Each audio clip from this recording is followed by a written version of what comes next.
সকাল সকাল এত বড় একটা বেগুন পোড়াতে চলে এসেছি সকালে জলখাবার খাওয়া হবে বলে। আপনাদের দাদাভাই বলেছিল বেগুন পোড়া দিয়ে নাকি মুড়ি খাবে, তাই আমিও সকাল সকাল উঠে আয়ান্সকে স্কুলে দিয়ে এসে তারপরে একটা বড় বেগুন ভালো করে ধুয়ে বেগুনটাকে তেল মাখিয়ে পুড়িয়ে নিলাম। এবার খোসাটাকে ছাড়িয়ে নিয়েছি, তারপর বেগুনের মধ্যে দিয়ে দিচ্ছি সর্ষের তেল আর লবণ। সর্ষের তেল আর লবণ ছাড়া বেগুন মাখাটা যেন অসম্পূর্ণ থেকে যায়। তার সাথে আমি করে নিয়েছি পেঁয়াজ কুচি, ধনেপাতা আর কাঁচা লঙ্কা কুচি। এবার বেগুনটাকে খুব ভালো করে মেখে নেব। এখন একটু গরম আছে তাই চামচ করে মেখে নিচ্ছি।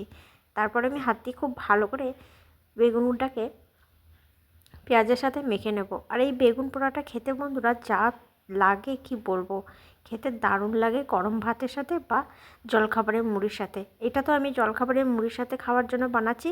এই যার বেগুনটা খেতে কিন্তু খুব ভালো ছিল। বেগুন ভাজা বানিয়েছিলাম তাই খেতে অনেক ভালো লেগেছিলো। ভাবলাম বেগুনটা এবার পুড়িয়ে মুড়ি দিয়ে জলখাবারে খাওয়া হবে।